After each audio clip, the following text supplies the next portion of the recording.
الله الذي جعلنا من أمة محمد رسول الله ثم نشهد أنه لا إله إلا الله وحده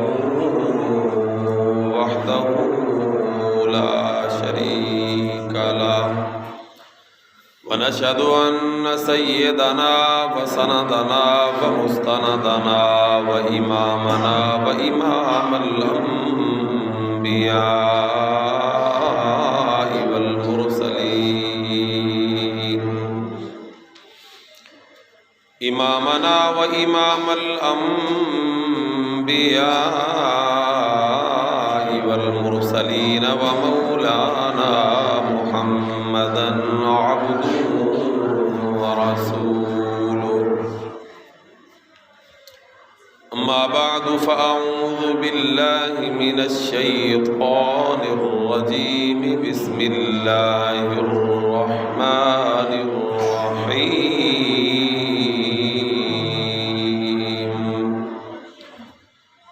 وإذ أخذ الله ميثاق النبيين لما آتيتكم من كتاب وحكمة ثم جاءكم رسول مصدق لما معكم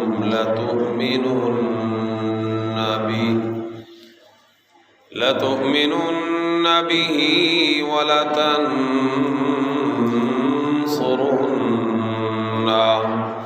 قال أأقررتم وأخذتم على ذلكم إصري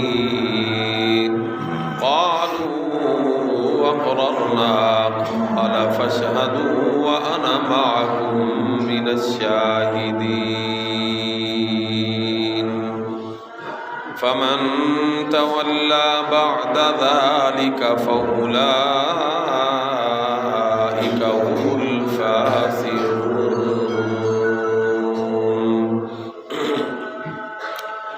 وقال تعالى في مقام آخر ربنا وابعث فيهم رسولا منهم يتلو عليهم آياتك ويعلمهم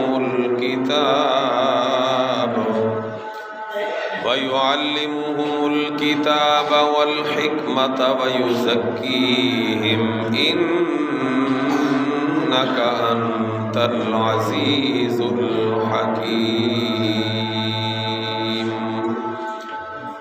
وقال النبي صلى الله تعالى عليه وسلم أنا ثمرة دعوة أبي إبراهيم.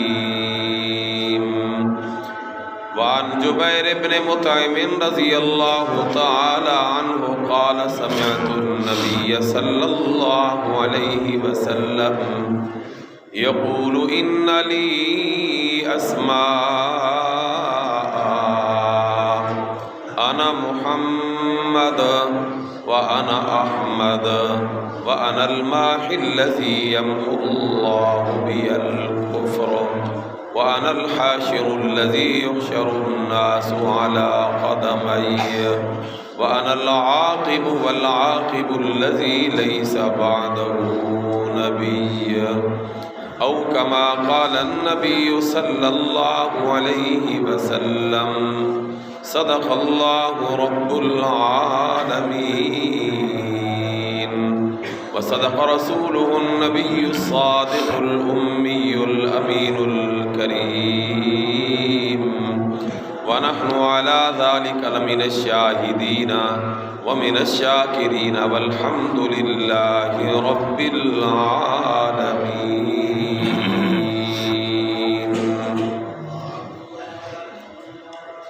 یہ جلوہ حق سبحان اللہ، یہ نور ہدایت کیا کہنا. سبحان اللہ سبحان اللہ. یہ جلوہ حق سبحان اللہ،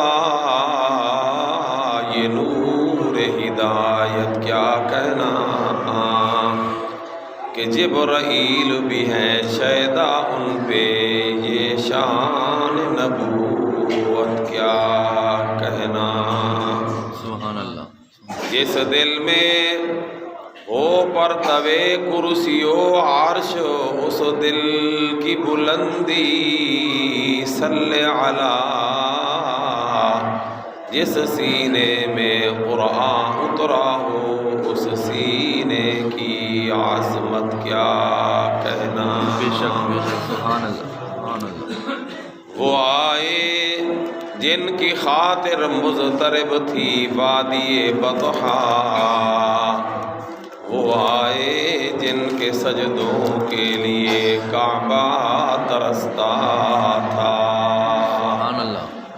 وہ آئے جن کو ابراہیم کا نور نظر کہیے،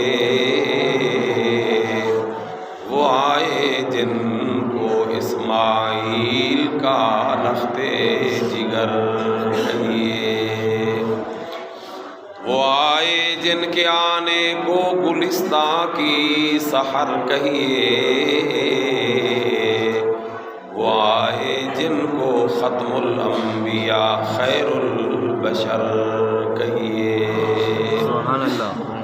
وہ آئے جن کے ہر نقش قدم کو رہنما کہیے، وہ آئے جن کے فرمان کو فرمان خدا کہیے، بے شک سبحان اللہ۔ رسول مجتبیٰ کہیے، محمد مصطفیٰ کہیے، خدا کے بعد بس وہ ہیں، پھر اس کے بعد کیا کہیے۔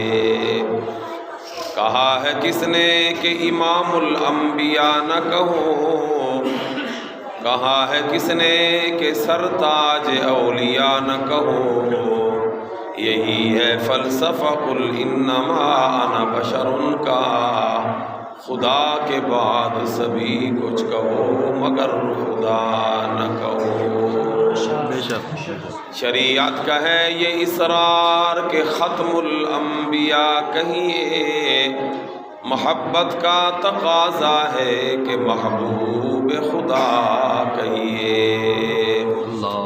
جب ان کا ذکر ہو دنیا سراپا گوش بن جائے، جب ان کا نام آئے مرحبا صلی علی کہیے۔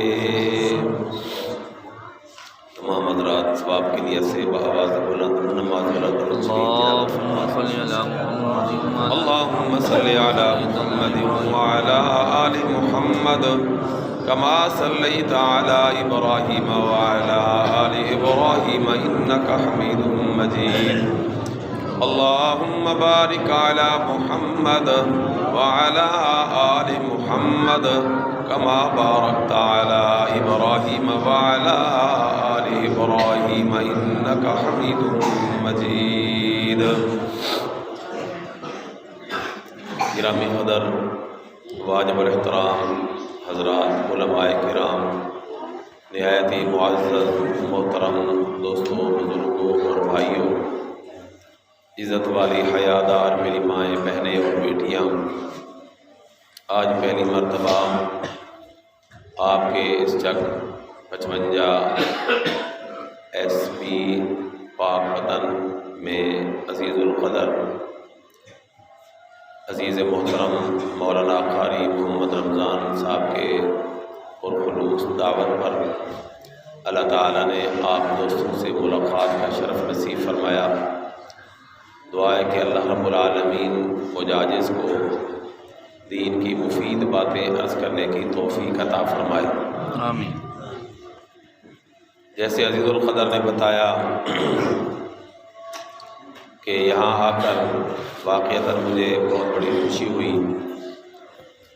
کہ ہم نے جو ایک پودا لگایا تھا الحمدللہ وہ پودا برآور ہوا، اس پر پھل آیا اور اس پودے کا پھل یہاں پاک وطن کے علاقے میں بھی پہنچا۔ دعا گو کہ اللہ رب العالمین اس پودے کو ایک بڑا سرسبز و شاداب باغ بنائے، اور آپ لوگوں کی دینی ضرورت کو اللہ تعالیٰ اس باغ کے ذریعے پورا فرمائیں، اور اللہ تعالیٰ ہم سب کے لیے آخرت میں اس کو نجات کا ذریعہ بنائے۔ جیسا کہ آپ کے امام صاحب نے، خطیب صاحب نے بتایا کہ میں ایک مدرسے کا استاد ہوں، اور استاد اس وقت تک بات نہیں کر سکتا جب تک طالب علم کی توجہ پوری نہ ہو، اور توجہ کے لیے یہ ہے کہ کم از کم آپ میری بات جو سمجھیں تو سمجھنے پر مجھے معلوم ہونا چاہیے کہ آپ کو میری کوئی بات سمجھ آئی ہے۔ آپ کی خاموشی یہ بتا رہی ہے جیسے آپ ناراض بیٹھے ہو۔ کیا خیال ہے، آپ ناراض بیٹھے؟ ناراض نہیں بیٹھے تو پھر کم از کم میرے ساتھ آپ بولیں گے تو میں انشاءاللہ کوئی دو چار باتیں آپ کی خدمت میں عرض کر سکوں گا۔ بلند آواز سے کہیں سبحان اللہ۔ سبحان اللہ۔ ذرا دائیں بائیں بھی دیکھ لینا، جب سو رہا ہو اس کو جگہ بھی دینا ہے۔ بلند آواز سے کہیں سبحان اللہ۔ سبحان اللہ۔ ہاں، اب انشاءاللہ کوئی بات بنے گی اگر آپ کا ذوق اسی طرح رہا تو۔ اور یہ سبحان اللہ کہلانے کا مقصد ایک تو یہ ہوتا ہے کہ بولنے والے کو اندازہ ہوتا ہے کہ میری بات ان کی سمجھ میں آ رہی ہے، توجہ ان کی ہے، اور دوسرا بڑا فائدہ یہ ہوتا ہے جو آپ کو ہونا ہے اور مجھے بھی یقیناً ہونا ہے کہ اللہ تعالیٰ اس کلمے کے ورد سے جنت میں بندے کے درجات کو بلند فرما دیتے ہیں۔ آج ہمارے پاس نیکی کرنے کا وقت ہے، لیکن ہمیں نیکی کا آج شوق ذوق نہیں ہے، اور کل جب یہ ہماری آنکھ بند ہو جائے گی اس وقت ہمیں نیکی کا شوق ہوگا، لیکن اس وقت ہمیں مہلت نہیں ملے گی، نیکی ہم کر نہیں سکیں گے۔ اس لیے زندگی کے لمحات کو غنیمت جانیے، اور جتنا بھی ہو سکے اللہ کا بھی ذکر کریں، اللہ کے رسول صلی اللہ علیہ وسلم کا بھی ذکر کریں۔ تو جمعۃ المبارک کا وقت انتہائی محدود وقت ہوتا ہے، اس میں کوئی زیادہ لمبی بات تو ہو نہیں سکتی، تاہم جتنی ہوگی اللہ سے دعا ہے کہ اللہ اس کو اپنی بارگاہ میں قبول فرمائے۔ جیسا کہ آپ حضرات کو اعلانات کے ذریعے، دعوت کے ذریعے یہ بتایا گیا کہ اللہ کے رسول صلی اللہ علیہ وسلم کا ذکر ہوگا، ذکر محبوب خدا ہوگا، ذکر رسول رب العالمین ہوگا۔ تو میں اسی سے بات کا آغاز کرتا ہوں کہ اللہ تعالیٰ نے ہمیں جو نبی اور رسول عطا فرمایا ہے، یہ سارے نبیوں کا امام نبی ہے، بے شک بے شک، سارے نبیوں کا یہ سردار نبی ہے۔ بے شک، یہ ہماری خوش قسمتی ہے کہ اللہ نے ہمیں وہ نبی عطا فرمایا جس نبی کی امت میں آنے کے لیے انبیاء بھی تمنائیں اور دعائیں کرتے گئے۔ اللہ تعالیٰ نے ہمیں وہ نبی عطا فرمایا ہے، اس نبی کا ذکر ہے۔ میرے پاک وطن کے اس جگ کے روشن ضمیر دوستوں، بزرگوں، بھائیوں، عزیز بچوں، میری یہ بات یاد رکھنا کہ اللہ کے رسول صلی اللہ علیہ وسلم کا ذکر اگر ہو اور ذکر رسول بغیر قرآن کے ہو تو یہ محرومی کی بات ہے۔ صحیح معنی میں ذکر رسول وہی ذکر رسول ہے جو قرآن کے ساتھ ہو۔ بے شک، اس لیے کہ اللہ نے اپنے محبوب صلی اللہ علیہ وسلم کا ذکر قرآن کریم کو اتار کر کے 23 سال کے طویل عرصے میں کیا ہے۔ میں آدھے پونے گھنٹے میں اللہ کے رسول کا ذکر کیا کر سکتا ہوں؟ بے شک، اللہ تعالیٰ نے ہمیں جو نبی رسول عطا فرمایا، یہ وہ نبی ہے کہ جس کا ذکر میرے اللہ نے خود قرآن میں کیا۔ میرے محترم سامعین، اس محبوب کائنات رسول کا ذکر کرنے کے لیے زبان جبرائیل علیہ السلام کی چاہیے، بے شک، اور بیان کرنے کے لیے وقت نوح علیہ السلام کی عمر چاہیے، اللہ، اور اس محبوب خدا کا ذکر سننے کے لیے دل سیدنا صدیق اکبر کا چاہیے۔ سبحان اللہ۔ اس رسول کا ہم ذکر کرنے اور سننے بیٹھے ہیں، یہ اتنی عظمت والا رسول ہے۔ میں کہاں سے بات شروع کروں؟ میں جہاں سے بھی بات شروع کرنا چاہتا ہوں تو مجھے قرآن و حدیث سے نظر آتا ہے کہ میرا اللہ اپنے محبوب کا ذکر اس سے بھی پہلے کرتے ہوئے نظر آتے ہیں۔ بے شک، جس جگہ سے بھی نبی کا ذکر ہم شروع کریں اللہ اس سے بھی پہلے اپنے محبوب کا ذکر کرتے ہوئے نظر آتے ہیں۔ تاہم میں بات کو یہاں سے شروع کرتا ہوں کہ اللہ تعالیٰ نے عالم ارواح میں ایک تو اللہ نے اپنی ربوبیت کا سارے انسانوں سے اقرار اور وعدہ لیا، اس کے بعد اللہ تعالیٰ نے صرف اپنے نبیوں رسولوں کو جمع فرمایا اور ان سے اللہ تعالیٰ نے ہمارے پیغمبر حضرت محمد الرسول اللہ صلی اللہ علیہ وسلم کی نبوت کا اقرار لیا اور وعدہ لیا کہ اے نبیوں رسولوں کی جماعت، اگر میں اللہ تمہیں کتاب اور حکمت شریعت دے دوں، ثم جاءکم رسول، پھر تمہارے پاس بڑا رسول آ جائے، مصدق لما معکم، جو تمہاری آ کر تصدیق کرے، اے نبیو رسولو لتؤمنن بہ ولتنصرنہ، تم سب نبیوں نے اس نبی پر ایمان بھی لانا ہے، اس نبی کا تعامل بھی کرنا ہے۔ اللہ تعالیٰ نے نبیوں سے جب یہ فرمایا میرا تو ایمان ہے، یقیناً آپ کا بھی یہ ایمان ہوگا کہ اللہ نے جب فرما دیا تو نبی پابند ہو گئے۔ کیا خیال ہے؟ نبی پابند ہو گئے۔ تاہم اس کے باوجود اللہ تعالیٰ نے پھر نبیوں سے سوال فرمایا، اَأَقْرَرْتُمْ وَأَخَذْتُمْ عَلَىٰ ذَلِكُمْ اِسْرِي، کیا اقرار کرتے ہو، میری اس بات کو قبول کرتے ہو، میرے ساتھ وعدہ کرتے ہو؟ تو سب نبیوں نے بیک زبان کا اقررنا، اے اللہ ہم نے اقرار کر لیا۔ اللہ کا حکم کوئی کم نہیں تھا، پھر اللہ نے ان سے اقرار لے لیا، بات تو بڑی پکی ہو گئی، لیکن اس کے باوجود اللہ تعالیٰ نے پھر بات ارشاد فرمائی، فرمایا فَاشْهَدُوا وَأَنَا مَعَكُمْ مِنَ الشَّاهِدِينَ، تم نبی رسول سارے ایک دوسرے پر گواہ بن جاؤ، میں اللہ تم سب پر گواہ بن جاتا ہوں۔ اب نبیوں سے بات ہو رہی ہے، رسولوں سے بات ہو رہی ہے، ان کے لیے تو اللہ کا فرمان، اللہ کا اشارہ ہی کافی ہے، مگر اللہ تعالیٰ نے بات کو اتنا پکا کیا کہ پہلے حکم فرمایا، پھر ان سے اقرار لیا، پھر ان کو ایک دوسرے پر گواہ بنایا۔ اور میرے محترم سامعین، یہ بات یاد رکھنا، قرآن کریم کا ادنا سا طالب علم ہوں، قرآن کریم کا اگر مطالعہ کرتے ہیں تو اللہ رب العالمین یا تو اپنی توحید پر اپنے آپ کو گواہ کے طور پر ذکر فرماتے ہیں کہ اللہ ایک ہے، اس کا گواہ میرا خود اللہ ہے، اور ہم سب کا بھی یہ ایمان ہے کہ اللہ ایک ہے، سارے بولے اللہ ایک ہے، سارے بولے اللہ ایک ہے۔ قیامت کے دن انشاءاللہ نجات توحید کی بنیاد پر ہوگی، آمنہ کے لال صلی اللہ علیہ وسلم کی سنت کی اتباع اور محبت کی اتباع پر ہوگی، تو توحید اس کے لیے شرط اول ہے۔ تو اللہ رب العالمین نے اپنے آپ کو اپنی توحید کا گواہ ذکر فرمایا۔ تاہم میں اس کے ساتھ ایک بات اور بھی عرض کر دوں کہ اللہ تعالیٰ نے اپنی توحید کا گواہ قرآن کریم میں 3 ذاتوں کو بنایا۔ اللہ کی توحید کے گواہ 3 چیزیں اللہ نے خود ذکر فرمائی، فرمایا شہید اللہ انہ لا الہ الا سبحان اللہ، والملائکہ وَأُولُو الْعِلْمِ قَائِمًا بِالْقِسْطِ لَا إِلَٰهَ إِلَّا هُوَ الْعَزِيزُ الْحَكِيمُ۔ سبحان اللہ، سبحان اللہ۔ ایک مرتبہ پھر کہہ لے سبحان اللہ۔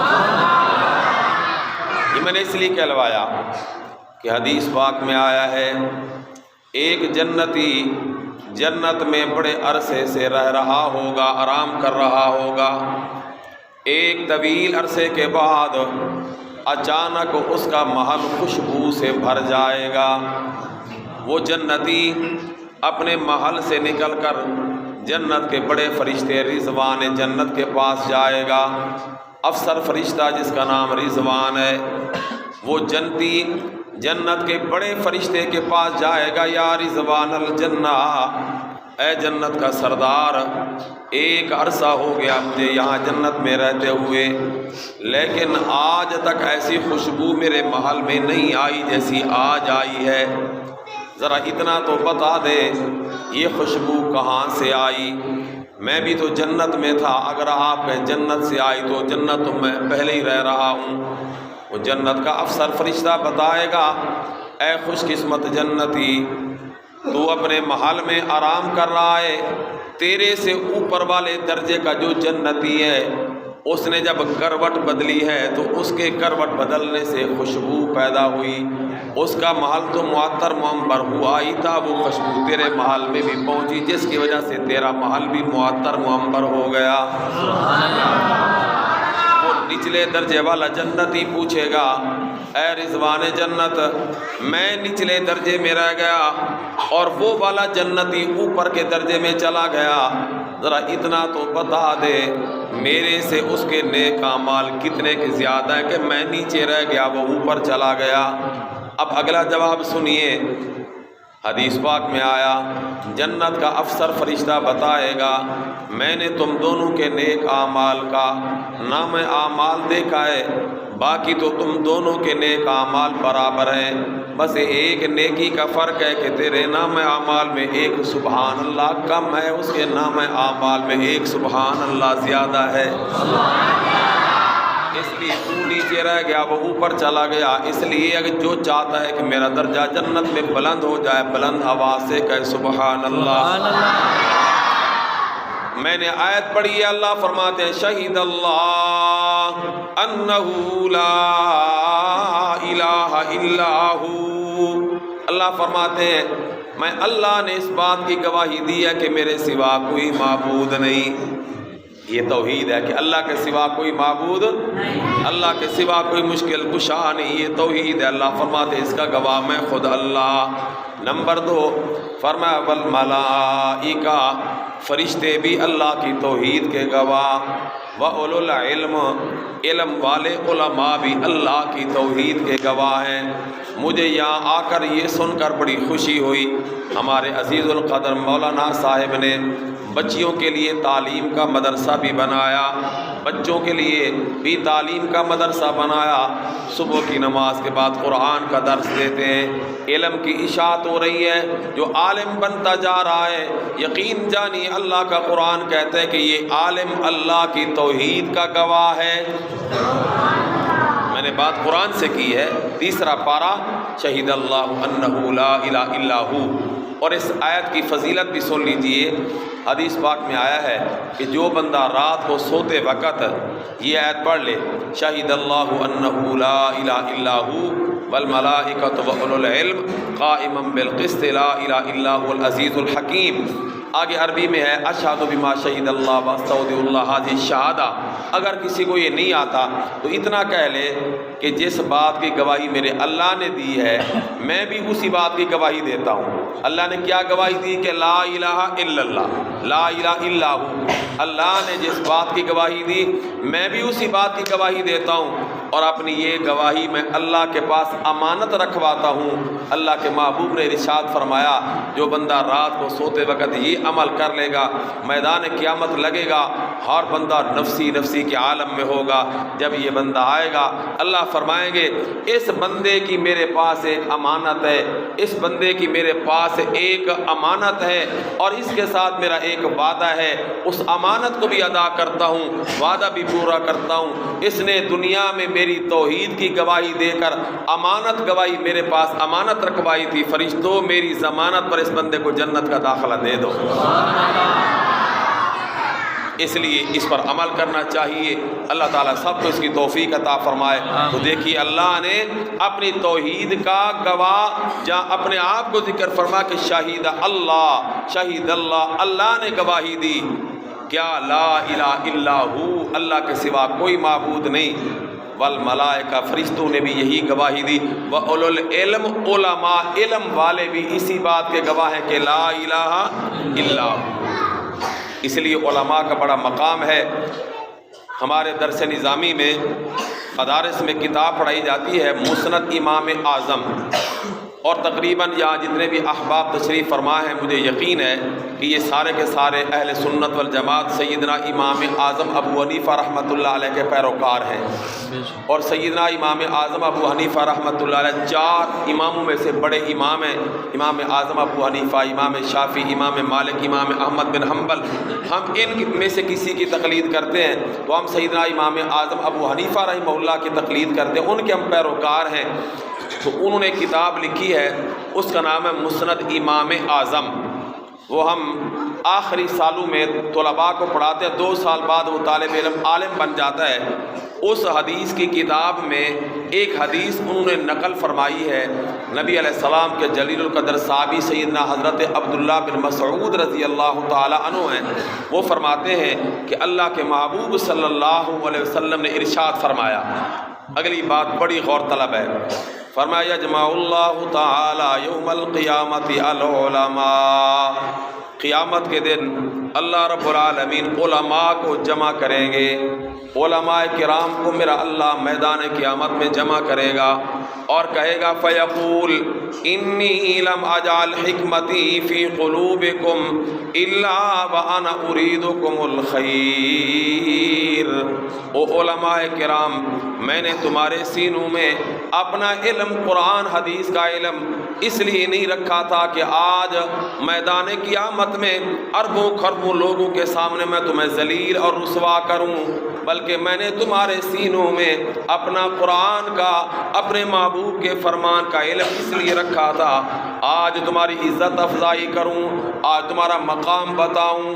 او علماء کرام کی جماعت، سنو، میں اللہ کا اعلان سنو، قد غفرت لکم ووجبت لکم الجنہ اذهبوا الی الجنہ۔ او علماء کرام، میں نے تم سب کو معاف کر دیا، تم جیسے کیسے بھی ہو سب کو معاف کر دیا، سارے جنت میں داخل ہو جاؤ۔ سبحان اللہ۔ یہ علماء کرام کا مقام میرے اللہ کے محبوب نے ارشاد فرمایا ہے۔ دنیا کی ڈگریاں اس کا ہمیں انکار نہیں ہے، جتنی مرضی ڈگری حاصل کرو، کم از کم اپنے آپ کو پہلے صحیح مسلمان تو بنا لو، کم از کم صحیح قرآن پڑھنے والے تو بن جاؤ۔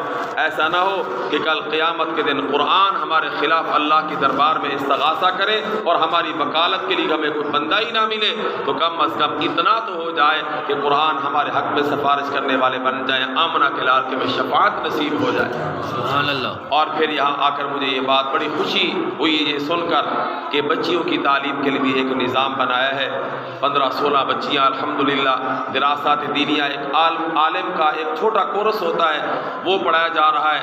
مجھے یقیناً بڑی خوشی ہوئی، ہمارے علماء نے لکھا ہے ایک مرد پڑھا تو ایک فرد پڑھا، اگر ایک عورت پڑھی تو فرد نہیں پڑھا، پورا خاندان پڑھ گیا، پورا علاقہ پڑھ گیا، اس لیے کہ اسی بچی نے کل کو جا کے ماں بننا ہے۔ اگر ماں کی گود علم سے پر ہوگی، انشاءاللہ اس کی گود میں بیٹھنے والا وقت کا امام بنے گا، وقت کا خطیب بنے گا، وقت کا قرآن کا قاری بنے گا۔ یاد رکھو، اس دنیا میں ہمیں جتنے بھی لوگ بڑے بڑے نظر آتے ہیں، میں نے بڑا غور کیا ہے، میں اس نتیجے پر پہنچا ہوں کہ اس دنیا میں جو بھی بڑا نامور بندہ نظر آئے اس کے پیچھے کسی نہ کسی عورت کا اور خاتون کا ہاتھ نظر آتا ہے۔ تو اس لیے اگر عورت صحیح معنی میں علم والی ہو، تربیت والی ہو، قرآن حدیث والی ہو، تو بچے پھر اولیاء اللہ پیدا ہوتے ہیں۔ سیدنا حضرت بایزید بستامی رحمۃ اللہ علیہ، ہر بندہ ان کے نام سے واقف ہے، بایزید بستامی رحمۃ اللہ علیہ، علماء نے لکھا ہے کہ اولیاء اللہ کی جماعت میں بایزید بستامی کا وہی مقام ہے جو فرشتوں میں جبریل علیہ السلام کا مقام ہے۔ جبریل جیسے تمام فرشتوں کے سردار ہیں، بایزید بستامی رحمۃ اللہ علیہ تمام ولیوں کے سردار ہیں۔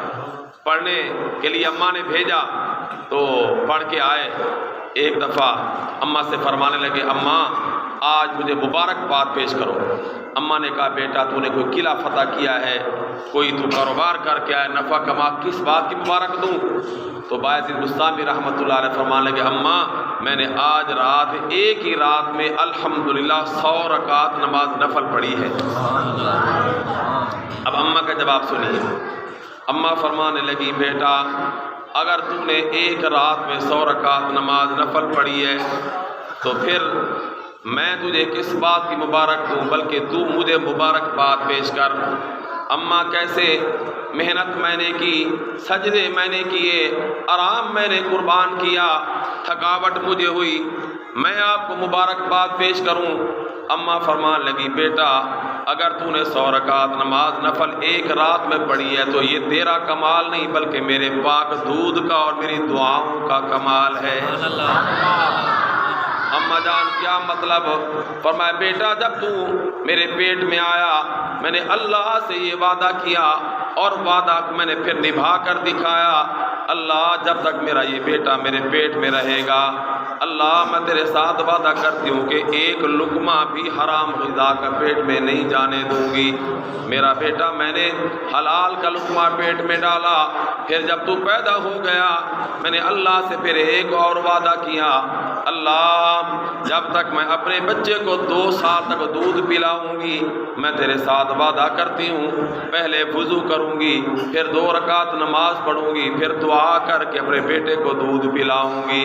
میرا بیٹا جب تجھے بھوک لگتی تھی تو روتا تھا، لیکن میں نے اللہ سے کیا ہوا وعدہ اس طرح نبھایا، پہلے طہارت کرتی، وضو بناتی، پھر 2 رکعت نماز پڑھتی، پھر دعا کر کے تجھے سینے سے لگاتی اور دودھ پلانا شروع کرتی۔ اللہ یہاں تک تو میں نے کیا ہے، اگلا معاملہ تیرے اختیار کا ہے کہ مہربانی فرما کر میرے پاک دودھ کے ایک ایک قطرے کے بدلے میرے بیٹے کو راتوں کی عبادت کی توفیق عطا فرما۔ اللہ میرے بیٹے کو علم کے سمندر نصیب فرما۔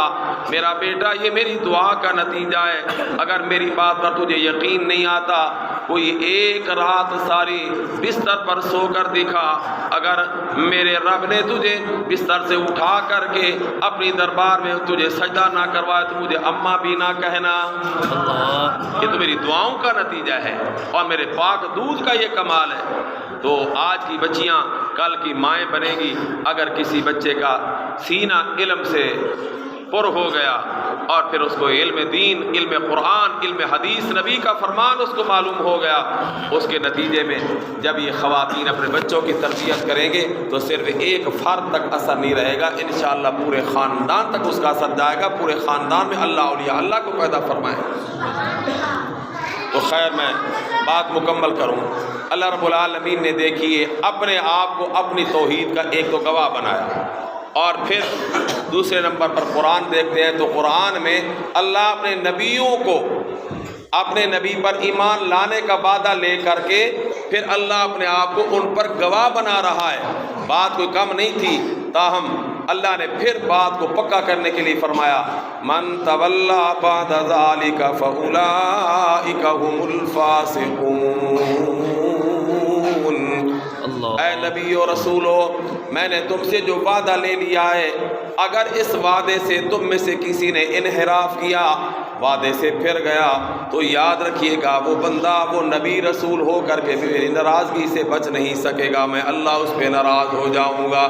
تو میرے اللہ نے اپنے نبیوں سے جب یہ وعدہ لے لیا تو اللہ کے خلیل حضرت ابراہیم علیہ السلام کے دل میں یہ آرزو پیدا ہوئی کہ اللہ اگر یہ گوہر یکتا یہ محمد عربی صلی اللہ علیہ وسلم اگر میری اولاد میں پیدا فرما دے تو میرا سر تمام نبیوں کے سامنے فخر سے بلند ہو جائے گا۔ ابراہیم علیہ السلام دنیا میں آئے، اللہ نے ابراہیم علیہ السلام سے کئی سارے امتحان لیے، کئی ساری قربانیاں لی۔ اللہ کے خلیل ابراہیم علیہ السلام نے اللہ کی بارگاہ میں ہر قربانی پیش کی، ہر آزمائش میں کامیاب رہے، تاہم ابراہیم علیہ السلام نے سوچا میں اللہ سے جو چیز مانگنے جا رہا ہوں اس کے لیے موقع تو ایسا ہونا چاہیے نا، جب میں اللہ کے سامنے اپنے التجا آرزو ظاہر کروں تو میرا اللہ قبول فرما لے۔ اللہ نے ابراہیم سے کئی قربانیاں لی، ابراہیم علیہ السلام نے کسی موقع کو اس کے لیے مناسب نہیں جانا۔ ایک وقت آیا کہ میرے اللہ نے فرمایا ابراہیم جی میرے اللہ، فرمایا اپنے بیٹے اسماعیل علیہ السلام کو لے لے اور بیت اللہ شریف جو طوفان نوح میں زمین دوز ہو گیا ہے اس میرے گھر بیت اللہ کی تعمیر کر۔ ابراہیم علیہ السلام نے 5 پہاڑوں سے پتھر جمع کیے جو بڑے دور دراز تھے، پتھر جمع ہو گئے۔ اللہ رب العالمین کے ہدایات پر ابراہیم علیہ السلام نے بیت اللہ کو تعمیر کرنا شروع کیا۔ اللہ کا خلیل ابراہیم علیہ السلام بیت اللہ کی تعمیر کرتے جا رہے ہیں اور میرا اللہ ابراہیم کی تعمیر کی اداؤں کو قیامت تک کے لیے قرآن بناتے جا رہے ہیں۔ سبحان اللہ۔ فرمایا وَإِذْ يَرْفَعُ إِبْرَاهِيمُ الْقَوَاعِدَ مِنَ الْبَيْتِ وَإِسْمَاعِيلُ رَبَّنَا تَقَبَّلْ مِنَّا إِنَّكَ أَنْتَ السَّمِيعُ الْعَلِيمُ۔ اللہ میں نے تیرا گھر بیت اللہ بنا دیا ہے، اس کو قبول فرما۔ اللہ پھر ہمیں اپنے گھر کے سامنے جھکنے والا بھی بنا اللہ، اور میری اولاد میں سے بھی بہت ساروں کو اپنے گھر کی حاضری نصیب فرما، اور پھر عجیب دعا کی وَتُبْ عَلَيْنَا إِنَّكَ أَنْتَ التَّوَّابُ الرَّحِيمُ۔ اللہ میری اولاد سے اگر کوئی کمی کوتاہی ہو جائے، تیرے گھر بیت اللہ کی حاضری کے ادب کو وہ صحیح معنی میں ادا نہ کر سکے، اللہ اس کو معاف کر دینا، توبہ قبول کر لینا۔ ابراہیم علیہ السلام دعا کرتے جا رہے ہیں، دیکھا کہ میرے اللہ کی رحمت متوجہ ہے، بڑا حسین موقع ہے، ایک طویل عرصے سے جو میں دل میں ایک تمنا و آرزو لے کر بیٹھا ہوں، اب اللہ کی رحمت متوجہ ہے، تو فوراً ابراہیم علیہ السلام نے اللہ کے سامنے ہاتھ پھیلائے، اللہ میری اس تعمیر کے بدلے میرے اس خون پسینے کی کمائی کی اگر مجھے اجرت اور مزدوری دینا چاہتا ہے تو ربنا وبعث فیہم رسولا، اپنا آخری پیغمبر محمد الرسول اللہ عطا فرما دے۔ سبحان اللہ۔ ابراہیم علیہ السلام نے اللہ کا گھر بیت اللہ شریف تعمیر کر کے اللہ سے دعا مانگی، اللہ کی رحمت متوجہ ہوئی تو ابراہیم علیہ السلام نے اس موقع کو غنیمت جانا اور پھر اللہ سے آمنہ کے لال کی رحمت کو مانگا۔ میرے محترم سامعین، میں یہاں ایک بات اور بھی بتا دوں کہ ابراہیم علیہ السلام نے اللہ کا گھر بیت اللہ تعمیر کر کے اللہ سے ایک مانگا، اور وہ محمد صلی اللہ علیہ وسلم کی ذات، اور پھر ایک وقت آیا کہ آمنہ کے لال جب آ گئے تو آمنہ کے لال نے بیت اللہ کا غلاف پکڑ کر کے اللہ سے بھی ایک مانگا ہے۔ ابراہیم نے بیت اللہ کو تعمیر کر کے اللہ سے ایک مانگا، پھر اس ایک نے آ کر بیت اللہ کا غلاف پکڑ کر کے اللہ سے ایک مانگا۔ جس کو ابراہیم نے مانگا وہ محمد الرسول اللہ ہے، اور جس کو آمنہ کے لال نے بیت اللہ کا غلاف پکڑ کے مانگا وہ حضرت عمر بن خطاب رضی اللہ تعالی عنہ ہے۔ سبحان اللہ۔ اور پھر عجیب اتفاق ہے کہ جس کو ابراہیم نے بیت اللہ کی تعمیر کر کے مانگا وہ کئی ہزار سال بعد میں آئے، اور جس کو آمنہ کے لال نے بیت اللہ کا غلاف پکڑ کے مانگا، رات کو مانگا، صبح ہونے سے پہلے روتا ہوا عمر بن خطاب محمد عربی کے قدموں میں آ گیا۔ عمر بن خطاب رضی اللہ تعالیٰ عنہ کتنا عظیم آدمی ہے، نبی نہیں، رسول نہیں، ہاں ٹھیک ہے کہ حضور علیہ السلام نے یہ فرمایا کہ اگر میرے بعد کسی نے نبی بننا ہوتا تو میرا یار عمر اس قابل تھا کہ وہ نبی بنتا، تاہم اللہ نے نبوت کا دروازہ ہمیشہ کے لیے بند کر دیا ہے، میں خاتم النبیین ہوں، میرے بعد کوئی نبی نہیں آئے گا، اگر دروازہ کھلا ہوتا تو میرا یار عمر اس قابل تھا کہ اللہ اس کو نبی بناتے۔ ابراہیم علیہ السلام نے اللہ سے آمنہ کے لال کو مانگا، کئی ہزار سال بعد آئے، اور پھر آمنہ کے لال نے اللہ سے عمر بن خطاب کو مانگا، رات کو مانگا، صبح ہونے سے پہلے عمر روتا ہوا آمنہ کے لال کے قدموں میں حاضر ہو گیا۔ اب سوال یہ ہے، حضور نے دعا بڑی عجیب کی ہے، اللہم اعز الاسلام بعمر بن الخطاب، اللہ اسلام کو عزت دے عمر بن خطاب کے ذریعے۔ اب یہاں پر ایک طالب علمانہ سوال ہوتا ہے کہ اس اسلام میں اللہ کے محبوب خود موجود ہیں، ابو بکر صدیق جیسا وفاؤں کا بادشاہ موجود ہے، حضرت عثمان غنی رضی اللہ تعالیٰ عنہ جیسا سخاوت کا بادشاہ موجود ہے، علی حیدر کرار جیسا ولایت اور شجاعت کا بادشاہ موجود ہے، اور بھی کئی سارے صحابہ موجود ہیں، لیکن اللہ کے محبوب دعا کرتے اللہ عمر بن خطاب کے ذریعے اسلام کو عزت عطا فرما۔ وہ کون سی کمی ہے جو عمر بن خطاب کے آنے سے پوری ہونی ہے، جس کے لیے اللہ کے محبوب اللہ سے عمر کو مانگتے ہیں؟ میرے محترم سامعین، وہ کمی یہ ہے کہ عمر بن خطاب جب تک نہیں آئے مسلمان بیت اللہ میں نماز نہیں پڑھ سکتے۔ عمر بن خطاب رضی اللہ تعالیٰ عنہ آئے، حضور علیہ السلام کے صحابہ نے نماز کے لیے تیاری فرمائی، حضور نے پوچھا، عمر بن خطاب نے پوچھا اللہ کے محبوب اب کیا کرنا ہے؟ فرمایا نماز پڑھنی، اللہ کی عبادت کرنی ہے۔ کہاں؟ فرمایا یہاں دار ارقم میں۔ اللہ کے محبوب اللہ کا گھر بیت اللہ جو ہے، اللہ کی عبادت اللہ کے گھر میں کیوں نہ، یہاں کیوں ہے؟ حضور علیہ السلام نے فرمایا عمر بن خطاب تو ہی تو میں تلواریں دکھاتا تھا بیت اللہ میں نہیں جانے دیتا تھا، آج تو ہم سے یہ سوال کرتا ہے۔ عمر بن خطاب کی غیرت میں جوش آیا، تلوار لے کر کھڑے ہو گئے، اللہ کے محبوب اگر بیت اللہ میں میں نہیں جانے دیتا تھا، آج بیت اللہ میں مسلمانوں کو پھر نماز میں پڑھا کے خود دکھاؤں گا۔ حضور علیہ السلام حضرت عمر بن خطاب نے تلوار لی اور صفا پہاڑی پر آ گئے، اعلان کیا جس نے آج اپنی عورتوں کو بیوہ کرانا ہے محمد کا راستہ رو کے دکھائے، بچوں کو یتیم کرانا ہے تو محمد کا راستہ رو کے دکھائے۔ چند لمحے پہلے میں محمد کا باغی تھا، اب محمد کا سپاہی ہوں، محمدی جماعت کو لے کر آ رہا ہوں بیت اللہ میں نماز پڑھانے کے لیے۔ آئے جس کی جرات ہے، اسی دن سے عمر بن خطاب نے مسلمانوں کے لیے بیت اللہ کا بند دروازہ کھولا۔ آج 1450 سال ہونے کو ہیں، کوئی مائی کا لال بیت اللہ کا دروازہ مسلمانوں کے لیے پھر بند نہیں کر سکا۔ اب کل کو کوئی یہ سوال کرے کہ عمر بن خطاب نے آ کر بیت اللہ کا دروازہ کھولا، اللہ کے محبوب خود بھی تو تھے، آپ بھی تو کھول سکتے تھے، آپ نے نہیں کھولا، عمر بن خطاب سے کیوں کھلوایا؟ میرے محترم سامعین، اس کا یہ مطلب نہیں کہ حضور کھلوا نہیں سکتے تھے، عمر کی ضرورت اس لیے پیش آئی کہ حضور کھلوا نہیں سکتے تھے، نہیں، نبی علیہ السلام نے اپنے یار کا مقام دکھایا، جس کے یار عمر بن خطاب اتنے طاقتور ہوں، اس کا مولا خود محمد الرسول اللہ کتنی طاقت والا ہو، جس کے غلاموں کی جلالت کا یہ عالم ہے، اس کے مولا کا کتنا اعلیٰ مقام ہوگا۔ اس لیے اللہ رب العالمین نے آمنہ کے لال سرکار دو عالم صلی اللہ علیہ وسلم کی دعا کے صدقے عمر بن خطاب کو بھیجا۔ تو میں عرض کر رہا تھا کہ ابراہیم علیہ السلام نے بیت اللہ کی تعمیر کر کے اللہ سے آمنہ کے لال کی رحمت کو مانگا، اور پھر آمنہ کے لال صلی اللہ علیہ وسلم نے بیت اللہ کا غلاف پکڑ کر کے عمر بن خطاب کی جلالت کو مانگا، عمر بن خطاب بھی آ گئے اور آمنہ کے لال صلی اللہ علیہ وسلم بھی آ گئے۔ چونکہ وقت جمعہ کا ہو رہا ہے، میں صرف آخری بات عرض کرتا ہوں نتیجے کے طور پر، ساری باتیں درمیان کی چھوڑ کر، کہ ابراہیم علیہ السلام نے اللہ سے جو نبی مانگا اس کے 4 کام بتائے، وہ نبی آ کر دنیا میں 4 کام کرے۔ کتنے جی؟ 4۔ ربنا وبعث فیہم رسولا منہم یتلو علیہم آیاتک، اللہ اپنا وہ محبوب دے جو تیری آیات کی آ کر یہاں تلاوت کرے۔ جو قرآن کریم کی تلاوت ہمارے نبی نے کی ہے، فضائل اعمال اٹھا کر دیکھیں، اللہ کے محبوب صلی اللہ علیہ وسلم کے صحابی فرماتے ہیں حضور علیہ السلام نے 4 رکعت نماز پڑھی، میں نے حضور کے پیچھے 4 رکعت پڑھی، اللہ کے محبوب نے پہلی رکعت میں پوری سورہ بقرہ، دوسری میں پوری سورۃ آل عمران، تیسری میں پوری سورۃ نساء، چوتھی میں پوری سورۃ مائدہ، 4 رکعتوں میں اللہ کے نبی نے 6.25 سپارے قرآن کی تلاوت کی ہے۔ اس لیے کہ ابراہیم نے مانگا ہی اللہ سے، ایسا نبی تھا جو قرآن کریم کی آ کر تلاوت کرے، حضور نے تلاوت کر کے دکھائی۔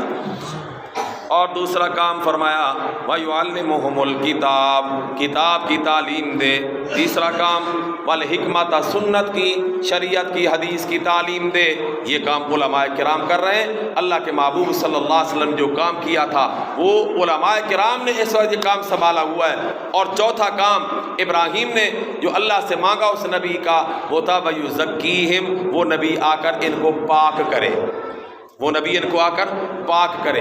اللہ نے چوتھے پارے میں احسان جتلایا کہ میں نے ابراہیم کی دعا کے نتیجے میں وہ نبی بھیج دیا ہے، لیکن وہ نبی کیا کرے گا؟ اللہ نے وہی 4 کام ذکر کیے، یتلو علیہم آیاتی ویزکیہم ویعلمہم الکتاب والحکمہ، بالکل وہی 4 کام۔ لیکن پاک پتن کے روشن ضمیرو، اگر آپ غور فرمائیں تو تھوڑا سا فرق آ گیا۔ 4 کام ابراہیم نے مانگے تھے اللہ سے، اللہ نے وہی 4 کام ذکر فرمائے، لیکن تھوڑا سا فرق آ گیا۔ ابراہیم کی دعا کی ترتیب تھی کہ پہلے نمبر پر تھا آیات کی تلاوت، نمبر 2 کتاب کی تعلیم، نمبر 3 سنت کی تعلیم، نمبر 4 پاک کرنا، وَيُزَكِّيهِمْ، پاک کرنا۔ چوتھے نمبر پہ ابراہیم نے ذکر کیا، لیکن جب اللہ نے وہ نبی بھیجا تو اللہ نے تھوڑی تبدیلی فرمائی کہ جو چوتھا کام تھا ابراہیم کی دعا میں، اللہ نے اس کو دوسرے نمبر پر ذکر فرمایا، یتلو علیہم آیاتی ویزکیہم۔ اب سوال ہوتا ہے طالب علمانہ کہ اللہ جب تو نے ابراہیم کی دعا کو ویسے کا ویسے ہی قبول فرمایا جیسے مانگا تھا انہوں نے، تو اللہ یہ تبدیلی بھی نہ فرماتا کہ جیسے انہوں نے جو ترتیب رکھی تھی وہی ترتیب آپ رکھ دیتے، پاک کرنا انہوں نے چوتھے نمبر پہ رکھا تھا، آپ بھی چوتھے پہ رکھ دیتے، آپ نے دوسرے پہ کیوں رکھا؟ تو آواز آتی ہے میرے بندے، میرے نبی کا محمد الرسول اللہ کا مقام جتنا بلند ہے ابراہیم بہت جانتے تھے، تبھی تو بیت اللہ کو تعمیر کر کے مجھ سے مانگا، لیکن اپنے نبی کا جو مقام میں اللہ جانتا ہوں ابراہیم بھی وہ نہیں جانتے تھے۔ یا اللہ وہ کیسے؟ فرمایا ابراہیم کا خیال یہ ہوگا کہ وہ نبی آئے گا، رسول آئے گا، تلاوت کرے گا، کتاب کی تعلیم دے گا، حکمت کی تعلیم دے گا، وَيُزَكِّيهِمْ پھر پاک کرے گا۔ تو اللہ نے فرمایا نہیں، ہم نے جو نبی اس کو دیا نا ابراہیم کی دعا کے نتیجے میں، وہ نبی ایسا ہے، آئے گا، آ کر قرآن کی تلاوت کرے گا، کتاب حکمت کی تعلیم تو ساری زندگی چلتی رہے گی۔ دوسرے نمبر پر کام ذکر فرمایا وَيُزَكِّيهِمْ، جو نبی کی مجلس میں آ گیا وہ ہمیشہ کے لیے پاک ہو گیا۔ اب میں آخر میں ایک سوال آپ سے کرتا ہوں کہ ابراہیم علیہ السلام نے اللہ سے مانگا، اللہ نبی وہ دے جو لوگوں کو پاک کرنے والا ہو۔ اللہ نے اعلان کر دیا میں نے نبی بھیجا، بڑا احسان کیا کہ تم اس احسان کا شکرانہ بھی ادا نہیں کر سکتے کہ اپنا محبوب میں نے تمہیں دے دیا ہے۔ وہ کیا کرے گا؟ وَيُزَكِّيهِمْ، آ کر ان کو پاک کرے گا۔ عقیدہ یہ ہو کہ صرف 5 تن پاک ہے، نبی نے، ایک نبی پاک، ایک علی پاک، فاطمہ پاک، حسن پاک، حسین پاک، یہ 5 پاک ہوئے۔ ابراہیم نے اتنا بڑا کام کر کے اللہ سے پاک کرنے والا نبی مانگا، اللہ نے پاک کرنے والا نبی بھیج کر کے احسان جتلایا، اس نے پاک کیا کل چاروں کو۔ یہ نبی کی توہین ہے، اس لیے ہمارا عقیدہ ہے کہ نبی کی مجلس میں جو آ گیا، ابو بکر و عمر سے لے کر واشی بن حرب تک نبی کے سارے صحابہ پاک، نبی کی ساری گھر والیاں پاک ہیں، بے شک بے شک، نبی کی ساری جماعت پاک ہے، اس لیے کہ اللہ نے نبی کو بھیجا ہی پاک کرنے کے لیے تھا۔ تو اس لیے جو نبی کی مجلس میں آ گیا، ایمان کی حالت میں اس نے کلمہ پڑھ کے حضور کو دیکھ لیا، ہمیشہ کے لیے اللہ نے اس کو کامیاب بھی فرما دیا، اس کو پاک بھی فرما دیا۔ تو میں آپ تمام دوستوں کو اس بات پر مبارکباد پیش کرتا ہوں کہ الحمدللہ آپ کی اس جامع مسجد میں صبح کی نماز کے بعد قرآن پاک کا درس ہوتا ہے۔ میں تمام دوستوں سے گزارش کروں گا کہ اس میں شریک ہوا کریں، قرآن کو سمجھے قرآن کیا کہہ رہا ہے۔ ایسا نہ ہو کل قیامت کے دن قرآن ہمارے خلاف درخواست دے دے اللہ کی دربار میں، اللہ ان کے پاس کھیتی باڑی کے لیے وقت تھا، جانور پالنے کے لیے ٹائم تھا، سکول پڑھنے کے لیے ٹائم تھا، ہر کام کے لیے ٹائم تھا، مگر مجھے سمجھنے کے لیے اور مجھے صحیح پڑھنے کے لیے ان کے پاس ٹائم نہیں تھا، تو میرے خیال میں ہم سے پھر کوئی کامیاب نہیں ہو سکے گا۔ اور یاد رکھو قرآن کریم کے 19ویں پارے میں اللہ فرماتے ہیں وقال الرسول یا ربی ان قوم اتخذوا هذا القرآن مہجورا، رسول فرمائے گا، آمنہ کا لال فرمائے گا یا ربی ان قومی اتخذوا هذا القرآن مہجورا، اللہ میری اس قوم نے میرے قرآن کو چھوڑ دیا تھا، میں نبی ان کی سفارش نہیں کرتا۔ تو میرے محترم سامعین، اگر نبی نے جواب دے دیا قرآن ہمارے خلاف ہو گیا تو پھر کیا ہوگا؟ تو کہنے والے نے کہا ٹوٹ جائیں گے سب تکبر غرور دلیری، جب فرمائیں گے پاک پیغمبر یا رب یہ نہیں امت میری۔ اگر نبی نے یہ کہہ دیا قرآن کے استغاثے کی وجہ سے ہمارا ٹھکانہ سوا جہنم کے پھر اور کچھ نہیں ہے۔ اگر نبی سے محبت ہے تو نبی جس نظام کو لے کر آئے اس نظام کو اپنے گلے سے لگانا ہوگا، سینے سے لگانا ہوگا۔ نبی کے ساتھ سچی محبت کا تقاضا یہ ہے کہ نبی کی ہر ادا پر عمل کرنا ہے اور قرآن کریم کو سمجھنا ہے، اس کو صحیح پڑھنا ہے۔ میں گزارش کروں گا آپ خود بھی قرآن پاک کو سمجھا کریں، اپنی اولاد کو بھیجیں تاکہ صحیح معنی میں صحیح قرآن پڑھنے والے بن جائیں، اپنی بچیوں کو بھیجیں تاکہ بچیاں آپ کی عالمات بن جائیں، قرآن کے حافظات بن جائیں۔ انشاءاللہ اگر اس مشن میں آپ کامیاب ہو گئے، اللہ کی رحمت سے پوری امید ہے کہ اللہ میدان قیامت میں ہمیں ذلیل رسوا نہیں ہونے دیں گے، انشاءاللہ عزتوں سے مالا مال فرمائیں گے۔ اللہ سے دعا ہے اللہ ہم سب کو ان باتوں پر عمل کرنے کی توفیق عطا فرمائے، سنت ادا فرمائے۔